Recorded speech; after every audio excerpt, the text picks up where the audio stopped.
The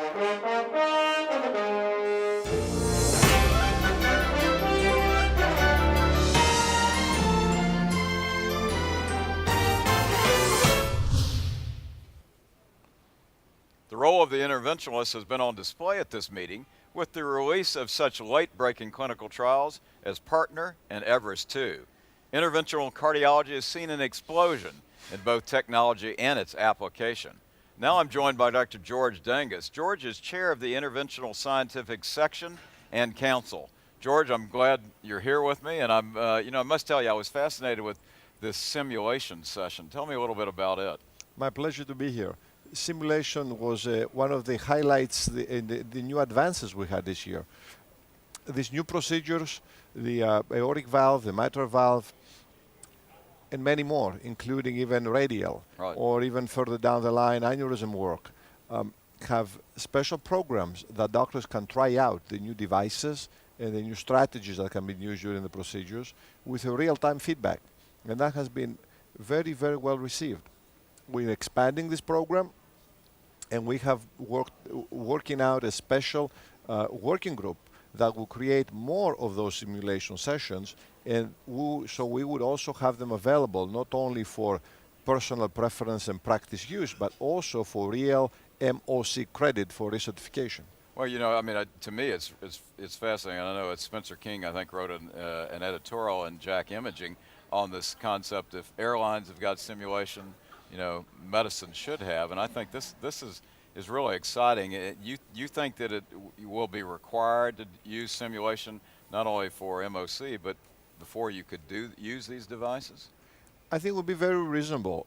The entire strategy is a little different with some of these devices than what we're used to, and I think it would be great to have a training program, so to speak, that would include a cognitive part.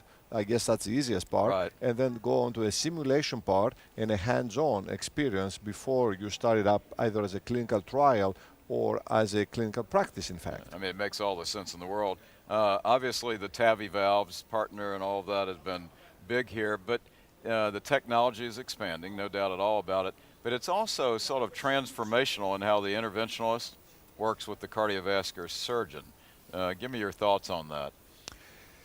Absolutely. We have many areas, in fact. It's not only the valve and the aortic valve. It's also the mitral coming right up. We heard results from STITCH, cardiomyopathy, ischemic cardiomyopathy. Right. Again, something the surgeon should be discussing more about which to take on and not take on. Triple vessel disease with syntax score groups, etc. That's another area that also gives more meat into those discussions, because I tell you, we haven't been discussing for years because we didn't have much to discuss. But once you get these objective measures, all of a sudden the discussions can be quite interesting. That's great. So in closing, let me ask you, sort of give me the top 2 or 3 highlights, but especially as they impact interventionalists as they would take home messages from the meeting. I think we already talked a little bit about the valve, and I think that's an obvious one. Okay. Let me go ahead to also say that despite wide expectations, I did not find the radial procedure to offer pretty much major advantages or any significant advantage over the femoral, even including bleeding.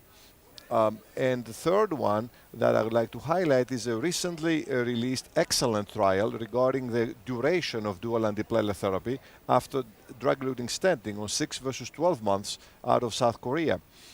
It looks like there may be some detriment only in diabetics, and also a detriment with first generation rather than second generation stents. So I think that may be quite interesting to find out the follow-up and see if indeed by use of a newer stents in the less risky patients, we can actually trim these longer-term requirements for dual antiplatelet therapy.